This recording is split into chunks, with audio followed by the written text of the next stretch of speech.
So hello, what's up mga ka-lifestyle? Magandang araw sa ating lahat. Welcome back again sa ating channel, Marky Lifestyle. So for today's video, let's talk about online living application. Pero bagong lahat mga ka-lifestyle, once again, if bago ka pa lang sa aking channel, napadaan ka lang, please do like, share, subscribe, and then pakihit na rin yung notification bell nang sa ganyan mo-notify po kayo sa susunod na mga interesting video na i-upload po natin, especially about online living application. So kung naalala nyo mga ka-lifestyle, no, yung last upload po natin about Kasyalo.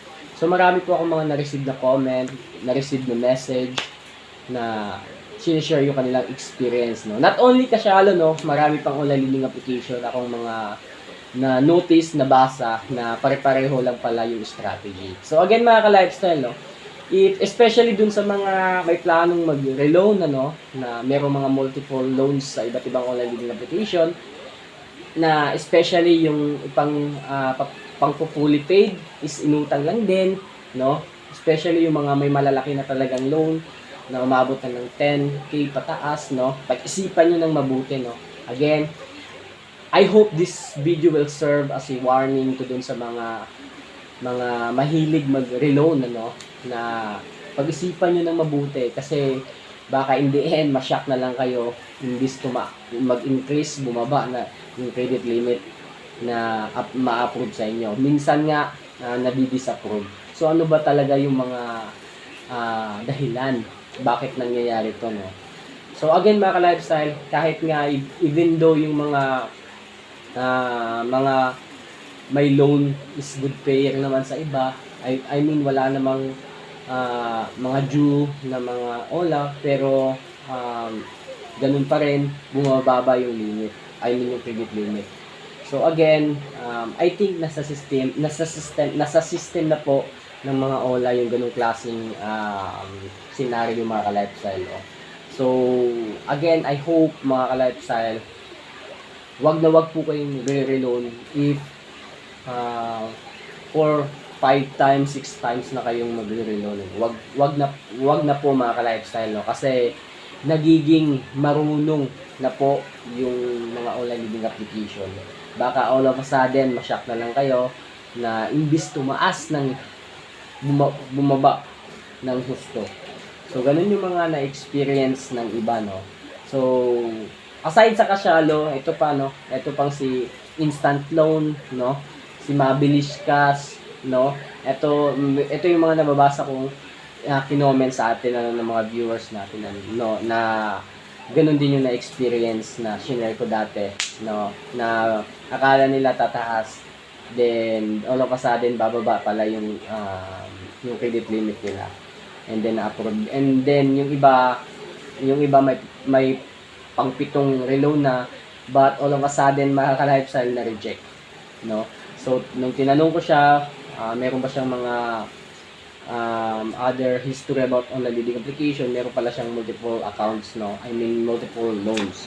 That's why siguro na monitor na forward yung account niya na meron pending, so that's why na reject siya.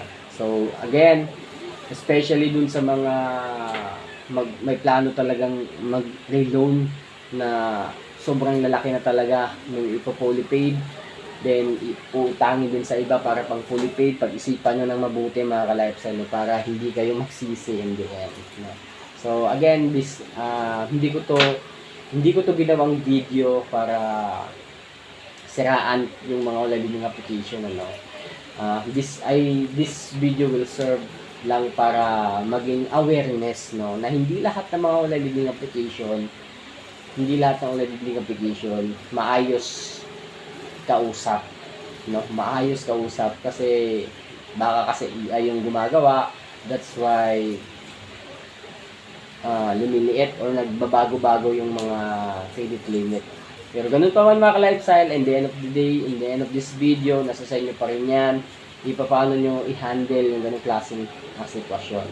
So alam ko maraming mga online living application dyan na magaganda sa simula, no, gaya ni Kasyalo.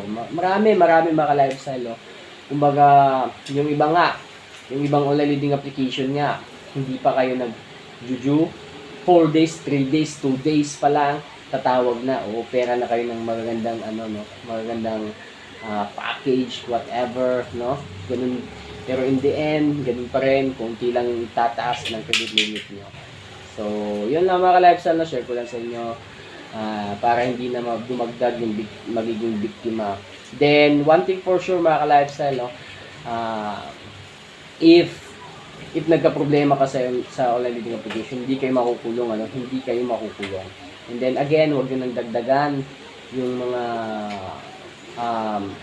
ola nyo para hindi na lumaki, hindi na sumabog sa kakaisip, yung utak nyo sa kakaisip, So, yun, I hope makarecover na lahat, and then unti-unti na makamove on.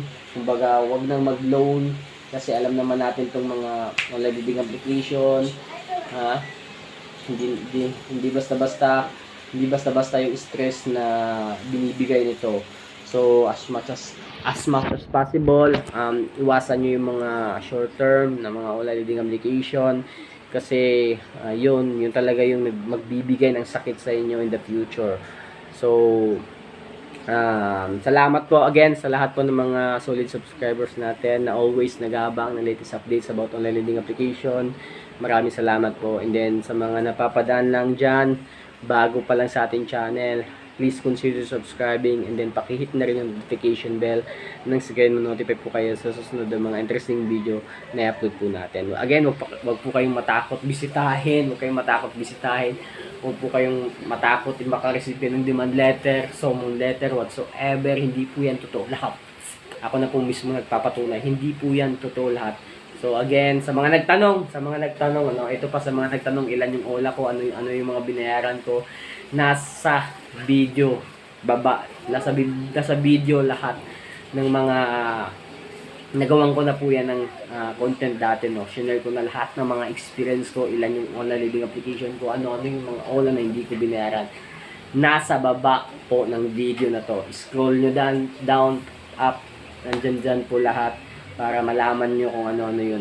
So again, sa mga napapadaan nang dyan sa channel natin, please consider subscribing, and then pakihit na rin yung notification bell nang sige ma-notify po kayo sa susunod ng mga interesting video na in-upload po natin. Sa mga members ng channel ko na biktima ng online leading application, mga ka-lifestyle, huwag po kayong mahiya mag-PM sa atin, kasi tutulungan ko po kayo, So again, sa lahat po ng mga biktima ng online leading application, especially this December, maraming kakapit sa online leading application.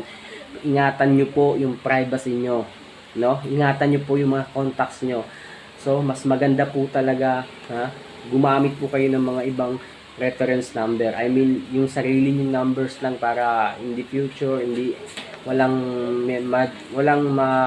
madamay, walang baka ipabarangay pa kayo ng mga reference nyo kasi masyashock na lang sila yung tatakutin, So again, and then ito pa, mag-lock profile na kayo advance, mag-lock profile na kayo advance kasi hindi natin alam, kahit good payer tayo, kahit gaano tayo ka good payer, meron talagang times na hindi natin inaasahan na magkakaproblema tayo, So, yun lang tips ko sa inyo, mag-lock profile kayo advance if meron kayong planong mag-loan. If meron na kayong loan, mag-lock profile pa rin kayo, Then, yung mga contacts po natin, I hope ma-explainan po natin ng maayos if matawagan sila, hindi naasahan. So, ganun lang, this December, alam ko, napakaraming kakapit sa online leading application, So, I hope, again, protect your privacy at any cost, mga ka-lifestyle, para hindi kayo magka-problema in the future.